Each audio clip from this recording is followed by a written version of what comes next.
The stranger at the window. On a stormy night, I closed my curtains against the howling wind. Moments later, I heard tapping on the glass. Pulling the curtain back, I saw a man standing in the rain, smiling at me through the pane. His clothes were soaked, his skin pale as wax. I shouted, and he vanished instantly. The next morning, muddy footprints led from the garden straight to my window and stopped there. That's all for today. If you want to hear more scary stories, stay tuned.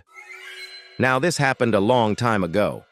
My mom and dad had this big old house with a huge garden. And on this particular night, it was really stormy. The wind was howling, rain was pouring down, and thunder was shaking the house. So I was sitting in bed trying to read a book, but it was no use. The wind was actually making the house creak and moan. So I got really scared and I started to cry. Then I had this idea. I got out of bed and went over to the curtains and closed them. I thought that would help, but it didn't. The wind was still howling and the rain was still pounding against the window. And then I started to hear this tapping sound. It was coming from the window. I went over and I pulled the curtains back, and I saw this man standing there in the rain. He was smiling at me and he had this big old umbrella.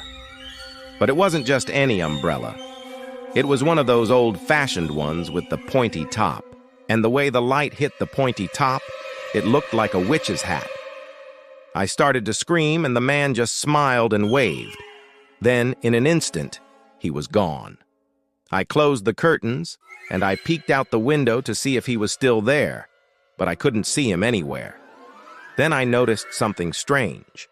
There were muddy footprints leading from the garden straight to my window. They were big footprints like the size of a shoe, and they stopped right at the window. I was too scared to move, too scared to breathe. I was just frozen in place.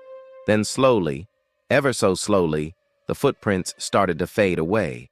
They became less and less muddy until they were just gone.